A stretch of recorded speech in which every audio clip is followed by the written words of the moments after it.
Good afternoon, class. So today is 16th of March, and we will have to cover the current affairs of today. The first news is related to the OBC SC posts that are lying vacant in the IAMs. I hope you remember, I think from the previous year, we have been following this particular issue in which the directors of the IAMs and the IITs have approached the center to declare them as the institute of national importance, and therefore doing away with the reservation quota, or in the absence of the available candidates, if they are not present against the quota, then allowing the filling of the up of these posts from the general quota. This is what they have suggested. Now a report has been filed up in the IAMs, a question has been asked in the Rajya Sabha, in the parliament, and in that particular part the question was raised regarding this particular issue, that how many posts are lying vacant in those particular institutions. So reply has been filed by Pokhriyal, the HRD minister, and he has said that there are approximately 40%, or you can say on average 45% of the OBC, ST and SC posts are lying vacant in the universities, central universities, in IAMs and in IASC. Now what is the concerning figure to basically see here is that these universities are currently covered under the Central Universities Amendment Bill 2019, under which the quota has been extended to them, but they are not finding enough professors to fill up the void. So that has been one of the issues, and that is the biggest or the concerning universities. In the most concerning matter is with respect to the 93% of the posts which are lying vacant of scheduled tribe of professor in the central varieties. So these are things that you need to understand. The next one is the NCT 1991 bill. First of all, you need to understand the National Capital Territory of Delhi has been included in the constitution under Article 239 AA by the 91st Amendment Act of the Constitution. Now, after that, it has been functioning in the way it has, or it should. Then the case went to Supreme Court in the year 2018. In year 2018, the Supreme Court has said that the Lieutenant Governor of the Delhi does not have interference in day-to-day functioning of the Delhi government, because there are elected representatives and they have basically act on the wills of the people. So that's why they have been given the mandate. But now the government wanted to do away or cordon off that particular issue. However, the government is arguing that they are only changing the administrative sectors, but these are the biggest structure that are getting changed. For example, first of all, the change that has been proposed is with respect to the definition of the government. From now on, the definition of the government would include only the Lieutenant Governor. Furthermore, if there are any decision that is taken by the executive, then the opinion of the LG needed to be taken, and it is not yet been listed that the opinion is binding or opinion is discretionary or opinion is just an opinion and without any binding consequences. So all the executive actions will be taken in the name, and the advice of the Lieutenant Governor will also needed to be taken uphold. So these are the current controversies. The Delhi government have of course rejected adversely to it. They have said that it will curtail the power of the Delhi government with respect to the functioning and also the day-to-day administration. The elected representative will lose all the mandate or all the development work that they wanted to pursue for the state of Delhi, and all the power will lie with the central government. So that is what they are. Already you should understand there are 4 other services that are currently lying with the Lieutenant Governor and the central government. These are the land, public order, police and services. So these are the 4 things that are still lying with the central government, apart from all the provisions are being transferred to the state governments. But now as the decision will be taken that have direct or indirect consequences with respect to any of the other measures, they also have to be going by the aid and advice, or they will also have to seek the opinion of the Lieutenant Governor. And in the case of the conflict, what will prevail, they will again have to see, because the reading of that simply says that the government is the Lieutenant Governor. So the government or the Lieutenant Governor will be there. The decision taken by them will be final. Okay. Further moving on. The next news is related to pole position. Now this is an issue that the Supreme Court have recently asked the state governments to vacate the seats that are occupied by the bureaucrats in the state election commissions. So I hope you remember, state election commissions are basically responsible for conducting the election either to the panchayats or either to the municipal bodies. Now, in those, there are multiple things that have been argued and that have been discussed. So the first thing that the Supreme Court have discussed, that whenever we are trying to basically see this constitutional provision, the Article 243 is the constitutional provision under which they are being nominated. And the Supreme Court, in additional power that it has been provided under Article 142, the Article 142 basically provides Supreme Court to pass any decree order to do a complete justice in any matter that it sees concerning or important for the public, directly or indirectly, or even an individual. So they can pass this particular order even if there is no mandate to see the case or no petition has been filed in front of the Supreme Court regarding the particular issue. So they have used that specific power listed under Article 142, pass the order to all the state government to basically make the state election commissioner post independent of the factor or direct interference from the government. Now they have said that the election commission basically of the state perform different kind of exercises, that is demarcation, delisting, reserving for the women and other mentions serving for the ST OBC. So the regulation and the agenda or the other things that are basically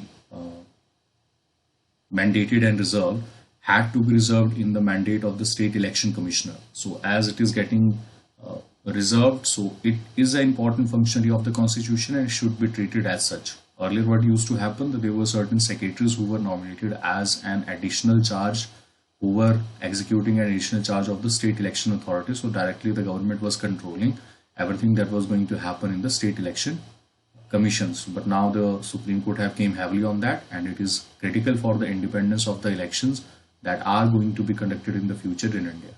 Okay.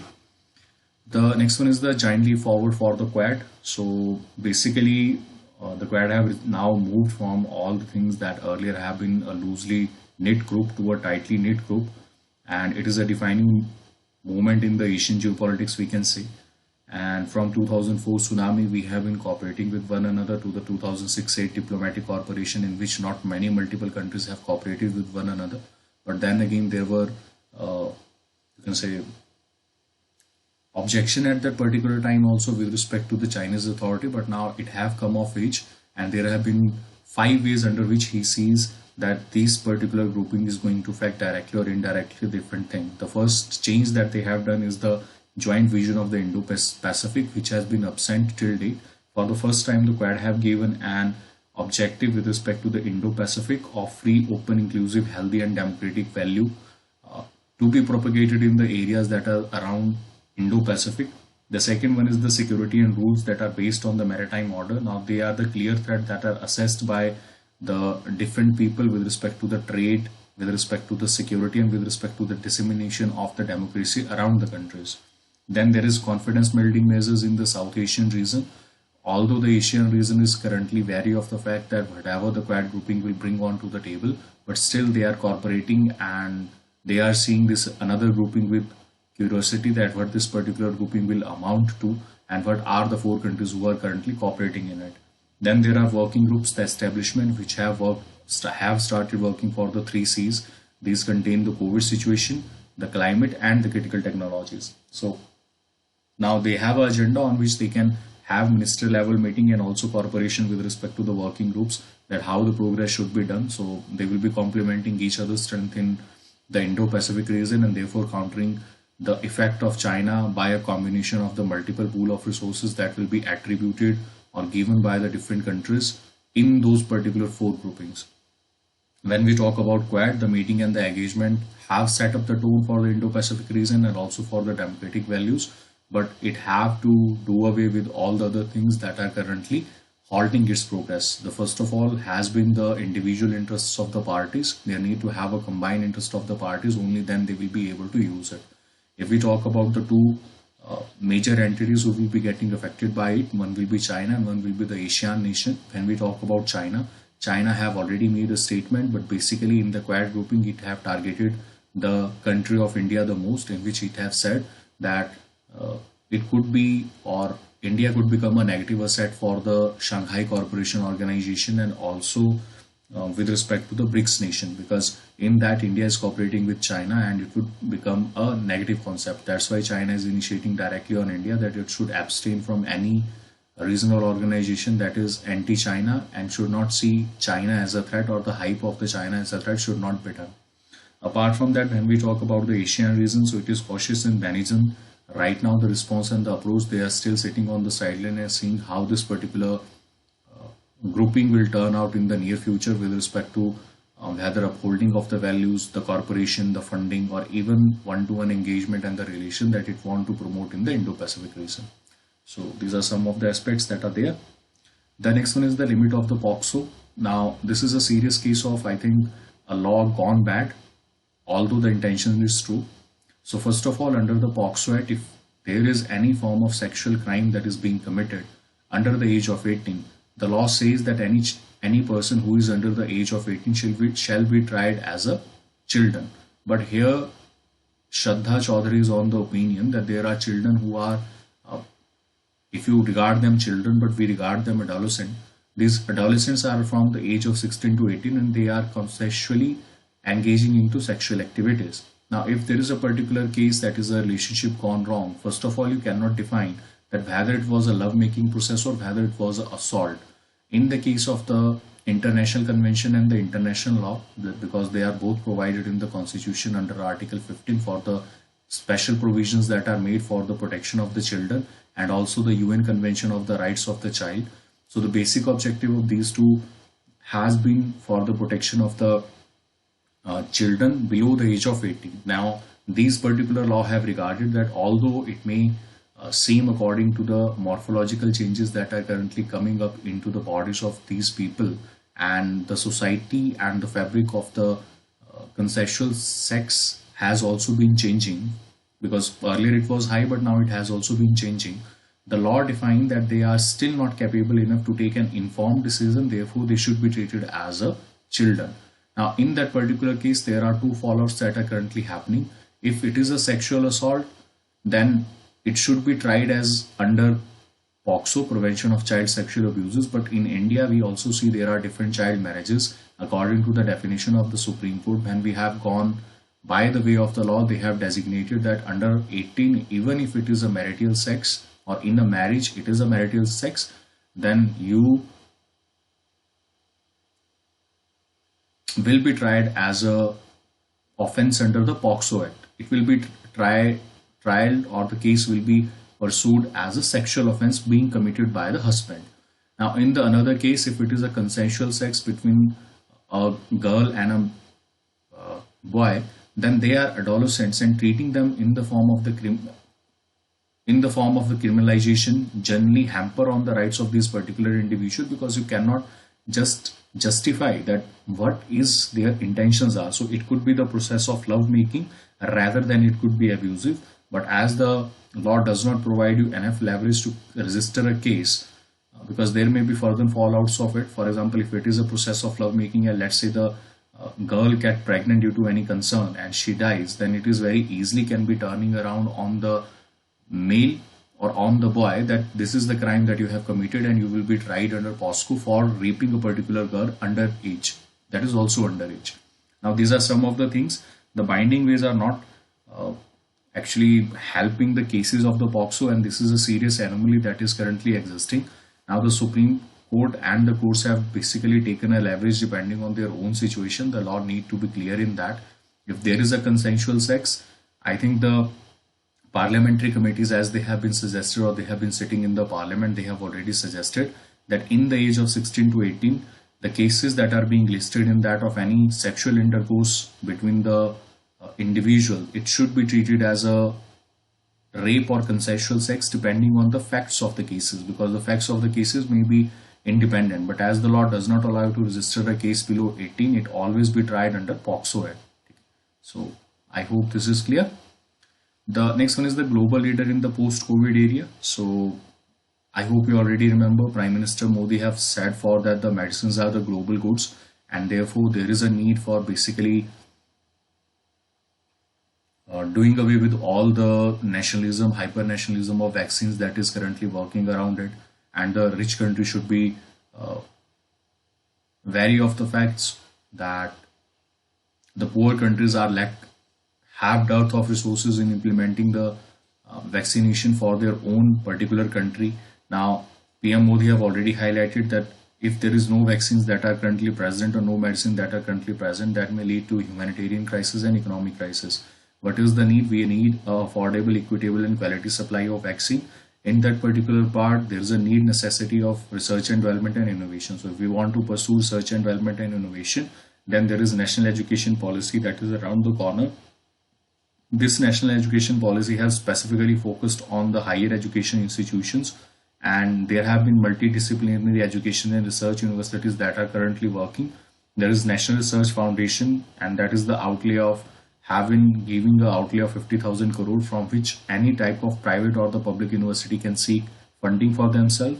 That is currently placed under the principal scientific advisor, and this fund is currently regulated by him. So even if the government is taking itself its own steps for the promotion of the research and development with a corpus of approximately 50,000 crore. इस बात को ध्यान रखिएगा. The next one is Center to expand air bubble pact with more countries. So we are going to increase our operation of the Air India and the airlines that are currently involved in that to certain other countries.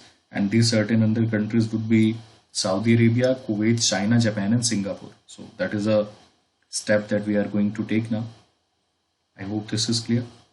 The next one is the no proposal for diesel petrol to be included under GST. There have been speculation with this particular regard with respect to the increasing prices in the petrol and diesel. Some of the economists have basically batted for that the petrol and diesel, if it is included once into the GST, it will be good for the economy because the prices will come down and the states will lose their right to collect the GST. So the state governments have basically done away with that, and the central government also do not want to release the cash cow that is currently giving them a lot of taxes, and the amount of taxes that they have increased or raised during the pandemic times. Now, so there is no proposal right now. We should not discuss it. What could be the advantages and what could be the backdrop of this? The one major advantages with respect to the rationalization of the taxes, the multiple taxes that are being charged. But then again, there are multiple cess that are being charged over the petroleum prices and the various crude that is available in India. So you should remember petrol, diesel, aviation turbine fuel, and natural gas. These are kept away from the purview of the GST, apart from alcohol. So these are the only things that are away from GST, that is goods and services tax. The next one is the key road in the Ladakh being constructed. So it is a one-of-a-kind project, and standalone project has been important in the critical road management. And in this particular part, the India and China have, or earlier have, in the face of in the eastern pockets on the western Ladakh, and also there is still disengagement that is currently on the plan. So India is developing its infrastructure at the border, which the Indian government think will be beneficial for the overall security of the Ladakh region. The next one is the Haryana Tamil Nadu Institute at national importance tag. So there is National Institute of Food Technology. There are two institutes situated at Kundali and Thanjavur. So in Kundali, Haryana, this particular institute has been gotten national importance tag, and Thanjavur of Tamil Nadu have been gotten a national importance tag. Do one thing, see what are the benefits of the national importance. Once you get the national importance tag, what are the benefits that are being provided to you? One is obviously the autonomy is increased, and autonomy is increased up to a certain level. So you should also remember it. Okay.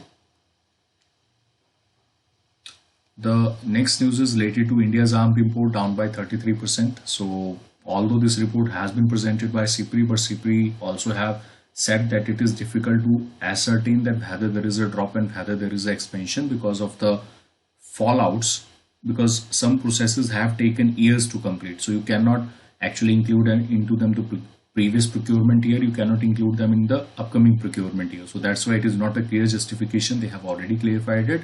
But then again, they have said that the Indians' arm import maybe is down by 33%. Saudi Arabia remains the biggest importer of the arms, followed by India. And when we talk about China, China is approximately importing 61%, that have climbed to 74% this year from China. When we talk about India, the largest arms supplier is still Russia and followed by USA. The next one is the Supreme Court bats for Indian bustard. So I hope you remember previously when we talked about the great Indian bustard is currently the largest flying bird of India, and they are flying in the state of Rajasthan. The major threat to them were the transmission lines that were overhead, and as they were big birds, so they were not able to change their flight as easily as the small bird. So the government have introduced a type of a bird diverters that would indicate or certain provide help to certain birds, but the bird diverters are very costly, which is increasing approximately a lot of burden on the power supply companies, and they have requested the Supreme Court to find an alternative way. So in that particular case, they have said that whether we can put the voltage line into